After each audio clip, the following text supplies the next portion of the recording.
Increased assistance for Ukraine from NATO members brings the threat of a third global conflict closer, Russia's Dmitry Medvedev, the Deputy Secretary of the Kremlin's powerful Security Council, has warned.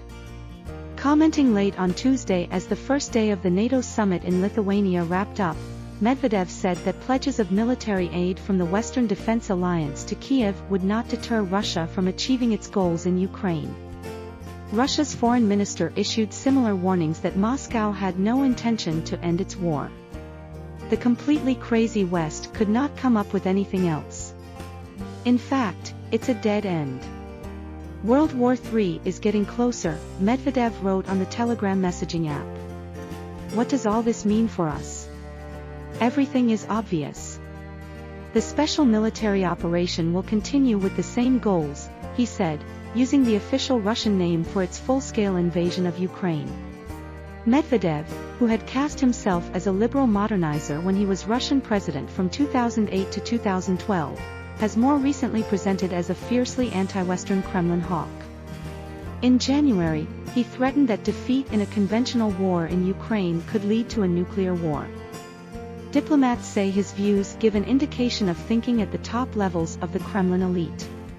According to Russia's state-run TASS news agency, Medvedev also said that Moscow's goal of preventing the neo-Nazi group in Kyiv from joining NATO was now impossible, and removing the Ukrainian government was necessary.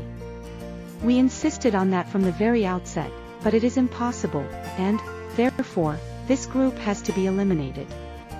This is possible and necessary, Medvedev said, according to TASS.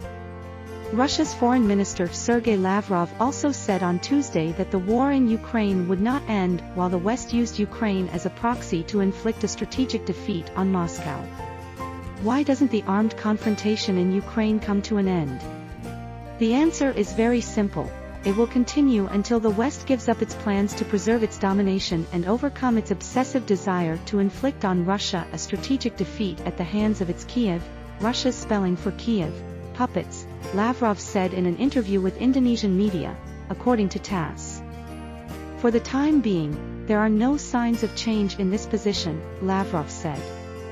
Russia's ambassador to the United States Anatoly Antonov joined the rising chorus of NATO condemnation, saying that the Western military bloc planned to concentrate troops on Russia's borders, according to a report in TASS on Wednesday.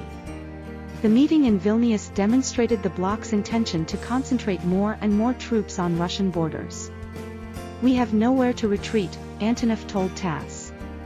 NATO statements emerging from the summit in Vilnius had confirmed that anti-Russian drive of the alliance, which has thrown all its resources into the fight against our country, the ambassador said.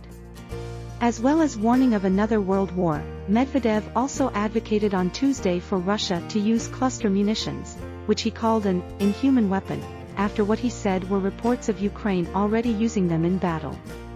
The United States announced last week that it would supply Kyiv with cluster munitions, which typically release large numbers of small bomblets over a wide area and are banned by many countries because of the danger they pose to civilians during and after conflicts.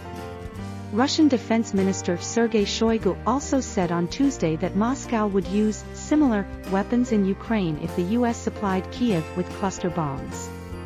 Shoigu also warned that Russian cluster weapons are much more effective than the American ones.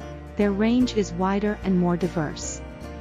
Russia and Ukraine have accused each other of already using cluster munitions on the battlefield.